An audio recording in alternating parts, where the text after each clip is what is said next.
Hello again. Um, Recently on the channel, I shared a piece of Old English poetry, The Wives' Lament, translated by Michael Alexander. Today we're going to have another bit, a rather longer piece of Old English poetry, also rendered into modern English by Michael Alexander.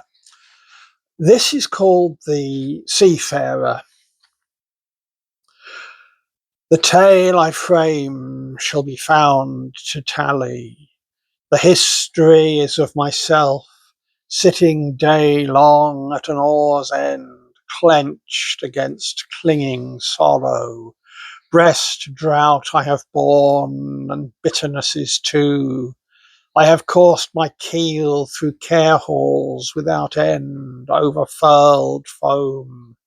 I forward in the bows through the narrowing night, numb, watching for the cliffs we beat along. Cold then nailed my feet, frost shrank on its chill clamps, cares sighed hot about heart, hunger fed on a mere wearied mind. No man blessed with a happy land life is like to guess how I, aching hearted on ice cold seas, have wasted whole winters.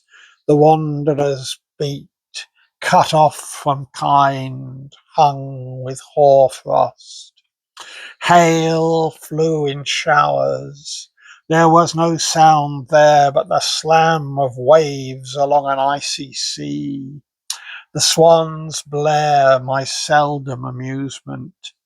For men's laughter there was curlew call.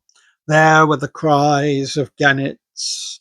For mead drinking, the music of the gull to the storm striking the stone cliffs. Gull would answer, eagle scream from throats frost feathered. No friend or brother by to speak with the despairing mind.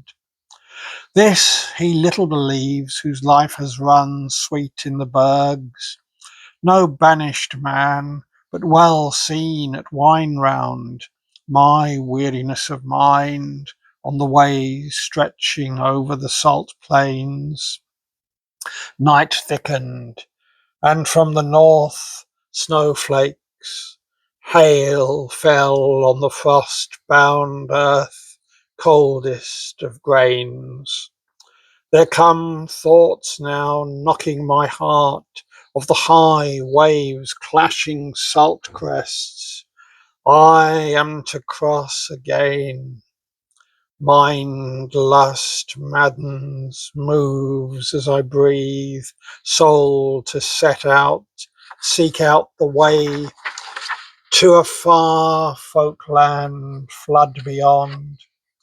For no man above mould is so mood proud, so thoroughly equipped, so quick to do, so strong in his youth, or with so staunch a lord, that before faring on the sea he does not fear a little whither the Lord shall lead him in the end. His heart is not in harping, nor in the having of rings, has no delight in women, nor the world's gladnesses, nor can think of anything outside the thrash of waves, sea struck, is distracted, stillness lost. The thriving of the tree land, the town's briskness, a lightness over the leas, life gathering, everything urges the eagerly mooded man to venture in the voyage he thinks of, the faring over flood, the far bourne, and the cuckoo calls him in his care-laden voice, scout of summer, sings of new griefs that shall make the breast hoard bitter. Blithe heart cannot know through its happiness what hardships they suffer who drive the foam furrow furthest from land. Spirit breaks from the body's chest to the sea's acres, over earth's breadth, and Wales' range roams the mind now, homes to the breast, hungry and thirsty. Cuckoo's dirge drags out my heart, whets will to the whale's beat across wastes of water. Far warmer to me are the Lord's kindnesses than this life of death lent us on land. I do not believe earthly estate is everlasting. Three things always threaten a man's peace, and one before the end shall overthrow his mind. Either illness or age or the edge of vengeance shall draw out the breath from the doom shadowed. Wherefore, for Earl, whosoever it is afterward, the praise of livers on, that lasting is best, one in the world before wayfaring, forged, framed here in the face of enmity, in the devil's spite, deeds, achievements, that after speakers should respect the name, and after them angels have honour towards it, for always and ever. From these everlasting joys the daring shall not die. Days are soon over on earth's imperium, with the earl's hand fails. Kings are not now, Kaisers are not.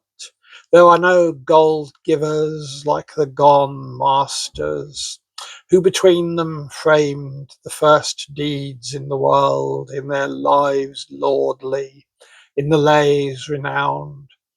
That chivalry is changed, cheer is gone away. It is a weaker kind who wields earth now, sweats for its bread. Brave men are fewer. All excellence on earth grows old and sere, as now does every man over the world. Age fares against him, his face bleaches, and his thatch thins.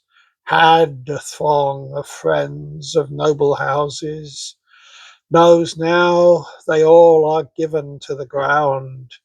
That grieves his white head. Once life is going, this gristle slackens. Nothing can pain or please flesh then. He cannot stir a finger, fix his thinking.